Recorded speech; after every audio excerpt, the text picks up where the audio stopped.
Air. To purify the air, I would burn certain herbs such as lavender and rosemary, and use the smoke to cleanse the air around me. Water. I would also mix different herbs and plants such as anise, caraway, juniper, and coriander together to create a concoction that I would then pour into water sources to purify the water. Food. To make food safer, I would mix herbs such as thyme, marjoram, and henna together to create a mixture that I would use to coat the food before it was cooked. Often, I taught methods for communicating with gods and goddesses through art. To do this I utilized herbs and created dyes and paints that I used to decorate my palace and other places. The reason why I used herbs in these various ways was because I believed that they had the power to purify and cleanse the environment, and I wanted to use these natural remedies to make sure that the environment was healthy and safe. I would say that I have extracted substance from herbs such as henna, saffron, indigo, and pomegranate to create dyes and paints for decoration.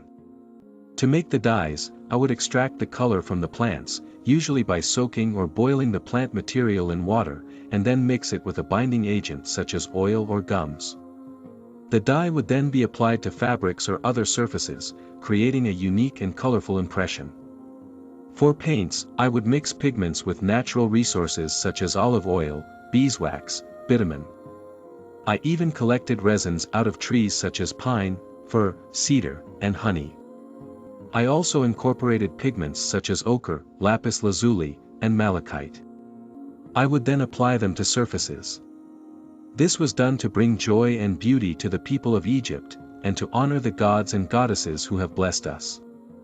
As King Tut of Egypt, I understand the importance of safeguarding my gardens and orchards from pests. In order to do this, I have employed the use of various herbs, such as garlic, chives, and mint, whose antifungal and antibacterial properties help to keep away aphids, mites, and beetles.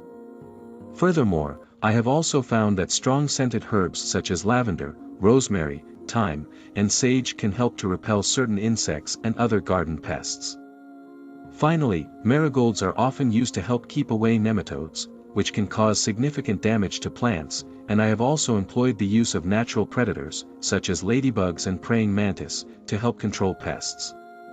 I decree that we must take a safer and more environmentally friendly approach to keeping pests away from our gardens and orchards. We must use herbs and natural predators to control the pests, as they are less disruptive and pose less of a risk to people and animals than chemical pesticides. Furthermore, using natural predators to control pests can help to reduce the need for costly chemical pesticides, which can be damaging to the environment if used in excess. Let us work together to ensure that our gardens and orchards are healthy and safe. The only way out is in. I proclaim that we must recognize that we are all interconnected. Every action we take has an effect on those around us, and we must be conscious of our actions if we are to achieve true justice and fairness. We must understand that our actions have consequences that can ripple across the land. We must strive for a world in which we are considerate of one another, and in which we treat one another with respect and dignity.